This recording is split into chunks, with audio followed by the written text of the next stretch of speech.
ராஜ்யசபா தேர்தலில் போட்டியிடும் இந்திய கம்யூனிஸ்ட் கட்சியின் வேட்பாளர் டி ராஜாவுக்கு முதல்வர் ஜெயலலிதா தனது ஆதரவை தெரிவித்துள்ளார்.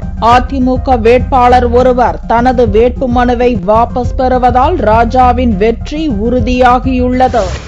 தமிழகத்தில் காலியாக உள்ள 6 ராஜ்யசபா எம்பிக்களுக்கான தேர்தல் வரும் 27ஆம் தேதி நடக்கிறது. அதிமுக சார்பில் மைத்ரேயன் உட்பட 5 பேர் மனு தாக்கல் செய்துவிட்டனர். 23 எம்எல்ஏக்களை கொண்டுள்ள திமுக தனது வேட்பாளராக கனிமொழியை களமிறக்கியுள்ளது.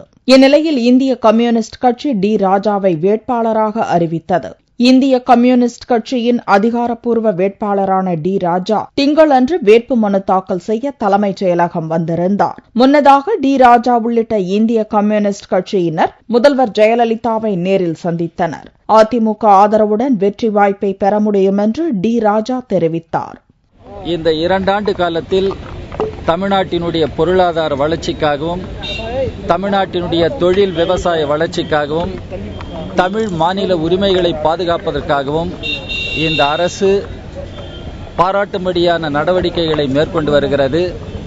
தமிழ்நாடு முதலமைச்சருடைய முழு ஆதரவு என்ற அடிப்படையில் தமிழ்நாட்டில் இருக்கிற ஜனநாயக இயக்கங்களின் ஆதரவு என்கிற அடிப்படையில் வெற்றி வாய்ப்புகள் உறுதியாக இருக்கின்றன என்று திடமாக நம்புகிறேன்.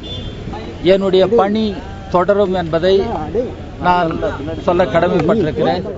இந்நிலையில் இந்திய கம்யூனிஸ்ட் கட்சி வேட்பாளரான டி ராஜாவுக்கு அதிமுக தனது முழு ஆதரவை தெரிவித்துள்ளது. அதிமுகவின் வேட்பாளராக அறிவிக்கப்பட்டுள்ளவர்களில் ஒருவர் தனது வேட்புமனுவை வாபஸ் பெறுவார் என்று முதல்வர் ஜெயலலிதா அறிவித்துள்ளார். இதன்படி அதிமுக வேட்பாளர்களில் ஒருவரான தங்கமுத்து தனது வேட்புமனுவை வாபஸ் பெறுகிறார். மார்க்சிஸ்ட் கட்சியின் ஆதரவும் இருப்பதால் டி ராஜாவின் வெற்றி உறுதியாகியுள்ளது.